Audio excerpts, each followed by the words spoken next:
Selamat siang kawan-kawan dimanapun kawan-kawan berada. Kali ini kita akan menjelaskan topik yang em, agak berbeda sedikit, bukan menyimpang, tetapi saya sengaja membuat video ini yang kaitannya antara pengajaran Trinitas sebenarnya dengan Kristologi, tetapi lebih pada dari mana atau apa sumber-sumber yang dijadikan oleh kelompok Islam untuk apa namanya itu mengajarkan kristologi Islam gitu ya. Saya sebut kristologi Islam karena memang pengajaran-pengajaran yang dibangun oleh para ilmu solar Islam abad-abad pertama dan juga abad-abad yang nanti dirujuk juga oleh abad-abad modern gitu. Nah, saya sengaja menggunakan busana seperti ini karena saya sedang menunggu sekitar 30 menit lagi akan mengajar Islamologi di sekolah Alkitab online untuk salah satu denominasi gereja bernama Gereja Pantai Kosta di Indonesia. Saya mengajar Islamologi di sana. Sambil menunggu teman-teman yang akan belajar di sana selama ini, saya akan menjelaskan pengajaran Islam soal kristologi itu harus diakui menurut literatur yang masih bisa dibaca, memang dari sumber primer, ya, dari sumber primer Kristen. Nah, ini menarik sekali secara akademik, kan kita selalu disuruh atau diwajibkan untuk merujuk sumber-sumber harus dari sumber primer itu. Dengan demikian secara akademik rujukan-rujukan yang dipakai oleh kelompok Islam dalam hal ini para intelektualnya itu memang harus diakui sumbernya banyak kepada sumber primer, dalam hal ini Kristen Timur Tengah yang masih ada kaitannya dengan dunia Arabia pada masa itu. Itu jelas dulu. Jadi artinya mereka memang merujuk dari Kristen, ya. Nah, persoalannya adalah Kristen yang mana itu? Kristen yang mana itu? Jadi di Jazirah Arab sesudah banyak sekali masyarakat Kristen yang berkembang sesudah nanti di Kisah Rasul pasal 2, lalu masyarakat Kristen Alkitab yang ada di Perjanjian Baru. Kan banyak perkembangan Kristen itu sampai ke tanah Arabia gitu. Jadi bukan hanya di wilayah Palestina, di wilayah Yerusalem di mana Yesus hadir di situ untuk mengajar masyarakat pada waktu itu selama 3,5 tahun. Tetapi sesudah Yesus mati disalibkan, bangkit dari kuburnya sesudah dikuburkan di sana 3 hari 3 malam, lalu terangkat ke sorga, lalu memberikan Rohul Kudus kepada murid-muridnya, lalu murid-muridnya menyebarkan pengajaran ini bahkan sampai ke Eropa dibawa oleh Paulus. Nanti pengajaran Kristen itu juga sudah sampai di tanah Islam lah dalam hal ini. Kalau tanah Islam saya sebutkan sekarang karena kita berbicara 2021. Nah, tetapi rujukannya memang harus dikatakan adalah kristologi, pengajaran Kristen menyangkut Kristus, menyangkut Yesus yang ditulis oleh sumber-sumber Kristen. Nah, apa saja itu sebetulnya banyak buku yang bisa dirujuk dalam hal ini. Bambang Nursena banyak sekali menjelaskan penjelasan-penjelasan yang sangat baik lah, dalam arti memang sangat runtut, sistematis, datanya bisa dipertanggungjawabkan, bisa di cross check ulang. Menarik karena sumber-sumbernya juga literatur Kristen berbahasa Arab, sehingga kadang-kadang kan orang yang tidak tahu dianggap Islam. Memang repot ya, semua yang berbahasa Arab sudah otomatis dianggap Islam, jebakan-jebakannya di situ. Nah, kristologi menjadi persoalan menurut saya antara Kristen dengan Islam karena memang sumber-sumber rujukan yang dirujuk bahkan di dalam Quran sendiri kan banyak sekali kata Nasoro, Nasrani, Yahudi dan segala macamnya. Tapi Yahudi yang sudah mengalami diaspora itu. Jadi Bukan lagi masyarakat Yahudi, bukan lagi masyarakat Kristen Perjanjian Baru yang bertemu langsung dengan Kristus. Artinya sudah ada jarak lokus dan tempus yang sangat jauh. Menurut saya bagaimanapun turut mempengaruhi bagaimana Islam mendengar langsung soal Kristen yang benar sesuai dengan ajaran Yesus, sesuai dengan ajaran rasul-rasul. Di situ menurut saya persoalannya. Nah, teman-teman Islam akan beradu argumen. Loh, ini kan sumber-sumber Kristen, betul, tidak bisa disangkal itu.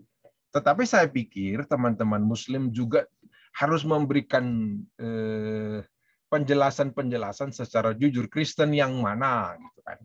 Jadi misalnya,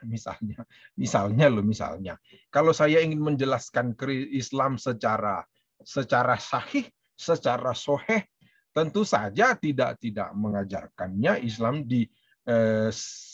seperti tidak tertulis dalam Al-Quran, kan sudah salah. Walaupun itu ajaran dari Islam di Sumatera Utara misalnya, ajaran Islam yang di masyarakat lain, kan sudah jauh. Nah, ada situasi seperti itu. Jadi saat-saat permulaan dari pengajaran Kristologi yang sedang diperdebatkan di kelompok Timur Tengah, Kristen Timur Tengah yang Kristen Ortodoks dalam hal ini, dan juga nanti sudah bercampur dengan Kristen Yahudi, Kristen Katolik yang sudah ada pembedaan-pembedaan, mana yang sesat, mana yang bid'ah, dan yang lain-lain. Nah, kelompok-kelompok yang sering dirujuk itu jika mau jujur. Jadi jangan hanya disebutkan ini penulis Kristen. Yes, banyak penulis Kristen kan. Nietzsche itu juga orang Kristen. Hitler itu juga orang Kristen. Iya, tahu. Tapi kita tahu bagaimana ajaran mereka soal Tuhan. Seperti dia pun karena ada persoalan-persoalan politik ini. Jadi harus jujur mengatakan seperti itu. Misalnya di buku Bernard Lohse, ini orang Jerman, mengajarkan sumber-sumber yang sangat banyak dirujuk oleh tokoh-tokoh masyarakat Timur Tengah nanti untuk mengajarkan Kristologi. Jadi ada yang menarik karena bagi para murid Kristus, bagi para murid Yesus, bagi masyarakat Perjanjian Baru, Yesus manunggal dalam keilahiannya, Yesus manunggal bersatu dalam kemanusiaan insaninya, tidak ada masalah karena mereka menyaksikan langsung kan. Jadi sama saja teman-teman Muslim percaya kepada Nabi, sahabat-sahabat Nabi tentu lebih soleh, lebih benar daripada para ulama-ulama tahun 2021, apalagi ulama onde-onde yang belajarnya dari YouTube, dibangun oleh kebencian, narasinya juga narasi intoleran. Tentu kan akan berbeda dengan para salafus saleh, kaum tabiin kan seperti itu. Saya pikir di situ yang harus hati-hati. Jadi tidak bisa mengatakan ini sumbernya adalah sumber Kristen, karena di Kristen sendiri ada berbagai macam pengajaran Kristologi yang sudah oleh fatwa gereja Ortodoks Timur pada waktu itu dikatakan menyimpang. Misalnya ada Kristen Arianis, Nestorianis, dan yang lain-lain. Kelompok-kelompok ini nanti kan yang banyak di Timur Tengah gitu loh. Yang banyak ke wilayah Jazirah Arab itu. Nah, Kristen Barat itu nanti kelompok-kelompok Kristen yang jangan dilihat karena dilindungi seperti perpanjangan tangan oleh gereja dan negara. Ya, memang karena diatur mana yang sudah menyimpang, mana yang sudah tidak benar gitu. Jadi ada sebagian kelompok monofisit yang nanti juga masih punya jaringan genealogis dengan sebagian besar daripada tokoh-tokoh Kristen yang ada di masyarakat di mana Nabi Muhammad SAW itu berdakwah. Nah, seperti itu. Jadi misalnya ada ajaran Kristen dari kelompok Ebionisme itu memang oleh gereja sudah menyimpang. Ya, jadi literatur yang nanti tanpa diketahui ini Kristen yang mana lalu lantas dirujuk seperti itu saja kan menjadi persoalan. Nah, Ebionis misalnya mengajar ada dua natur yang berbeda yang tidak bisa sama. Ya, jadi Yesus itu manusia saja sudah, karena tak mungkin Allah itu menjadi Allah itu menjadi manusia dalam zat, karena zat manusia ini kan fana. Sesederhana itu saya bikin penjelasan yang dengan bahasa yang populer saja ya. Jadi Kristen Ebionit itu memang orang-orang Yahudi yang setia pada banyak tradisi gereja purba, gereja mula-mula. Tetapi pemahamannya tentang Yesus itu adalah dari kelompok-kelompok Yahudi yang, jangan lupa, Yahudi pun menolak keilahian dari Yesus. Itu loh. Nah, kelompok ini nanti yang menjadi Kristen juga, karena kan sesudah Yahudi, Yudaisme, ada juga nanti muncul Kristen di Antioch itu kan. Nah, kelompok-kelompok ini juga menjadi orang Kristen, tapi pemahamannya pemahaman yang Kristen yang tidak benar secara misalnya di kelompok-kelompok Islam kan ada yang tidak mengikuti As-Sunnah wal Jamaah.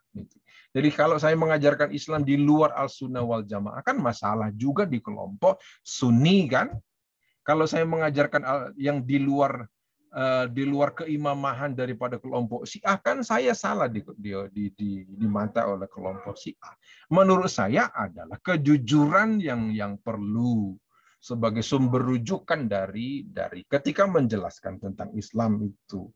Nah, jadi di kelompok ajaran Kristologi, di kelompok Ebionit, di kelompok Deketisme, di kelompok adopsionis itu yang sangat banyak dirujuk di dalam Quran itu. Ya, di dalam Quran. Jadi pengajaran-pengajaran ketauhidan yang menurut mereka itu yang nanti banyak ditentang oleh ajaran-ajaran Quran gitu.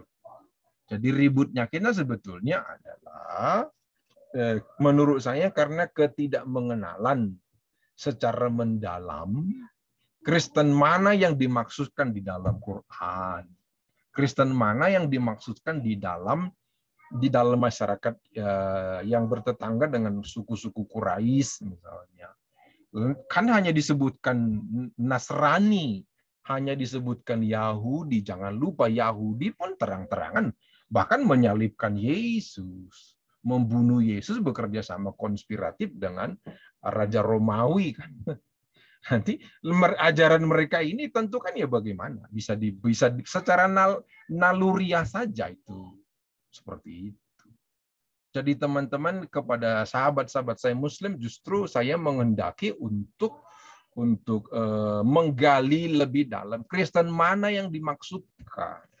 Karena nanti bukunya di sini misal Tarikh Al-Kalkindi itu kan banyak juga dijelaskan. Terus yang berbahasa Indonesia misalnya bukunya Taufik dan Amal juga dijelaskan kok Kristen mana di situ. Belum lagi buku teman kita Munim Siri juga yang ini. Jadi menurut saya itu perlu digali lebih banyak supaya pengajaran jangan sampai nanti kebencian narasi-narasi tarung wacana teologisnya kita justru karena kita tidak kenal yang disebutkan Kristen di dalam Quran itu. Kan itu persoalan tersendiri. Lalu semua golongan Kristen ya tidak bisa. Tidak bisa dong. Seperti saya misalnya, saya pendeta gereja Pantekosta di Indonesia, kuliah doktoral di Universitas Islam Negeri Sunan Kalijaga, tentu pemahaman saya kepada Islam sudah dari dalam. Berbeda dengan orang Kristen yang ngajinya yang nyantrinya di YouTube kan saya santri oleh Profesor dari Muhammadiyah, Nahdlatul Ulama dan yang lain-lain. Teman-teman sekelas saya ikut membimbing saya untuk mengenali Islam. Tentu narasinya akan lebih lebih mendekati sesuai dengan pemahaman Islam. Sudah bisa memilah-milah. Sudah mudah sekali saya menjelaskan bahwa terorisme itu bukan ajaran Islam, bukan ajaran Quran. Ada ayat-ayat pedang, ada ayat-ayat perang di situ sama dengan di Perjanjian Lama di dalam kitab sucinya orang Kristen. Tapi kan ada persoalan masa di situ, persoalan waktu di situ. Jadi teman-teman, sahabat-sahabat Muslim, mari tolong dijelaskan secara benar. Ini Kristen mana yang sebetulnya yang disebutkan mudah kok. Sejarah perkembangan masyarakat Kristen di Timur Tengah pada abad pertengahan, abad ke-600 kan itu maksud saya. ketika Muhammad dan Islam itu sedang berkembang.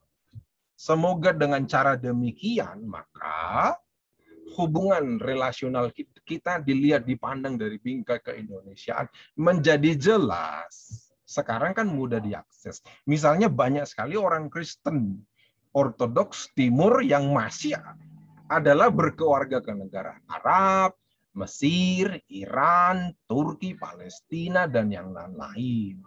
Yang juga benar keimanannya secara kewarganegaraan. Nah, tauhiditasnya juga karena mereka masih golongan darah yang sama, golongan genealogis yang sama, kan juga tidak ikut memerangi kelompok Islam yang juga mungkin saja ada di antara mereka ibu kandungnya, bapak kandungnya, paman kandungnya, dan yang lain-lain. Jadi tidak bisa generalisasi. Inti yang mau saya jelaskan di sini tadi itu adalah sumber-sumber yang dijadikan tokoh-tokoh Islam untuk menjadi rujukan ketika mengajarkan kristologi, tolong dicek ulang. Tolong dicek ulang, itu Kristen yang mana?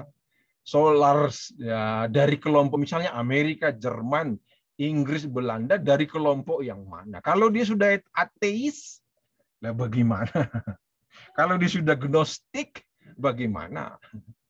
Iya kan? Jadi perlu dijelaskan, karena ketika menyangkut data agama, orang yang mengajarnya juga meludahi, mengencingi agama, ya kan tidak patuh. Ya, jadi jangan hanya misalnya ini dari bahasa Suryani, ini dari bahasa Ibrani, ini dari agama Yahudi, ini dari agama Kristen. Yes, bagus, silahkan. Justru lebih senang kita dicek dengan seperti itu, tetapi sumber-sumbernya itu harus dicek. Jadi kritik sumber sejarah menurut saya penting untuk dipahami secara lebih mendalam. Kiranya video ini membantu kita untuk mengenali sebetulnya kita ribut berbeda secara teologis, karena akhirnya muncul kesadaran, oh ternyata sumber-sumber Kristen atau Islam juga yang dirujuk oleh Kristen kan tidak selamanya menggambarkan realitas sesungguhnya daripada tradisi besar dari Islam, tradisi besar dari Kristen misalnya. Semoga hari Anda menyenangkan karena Tuhan Yesus memberkati.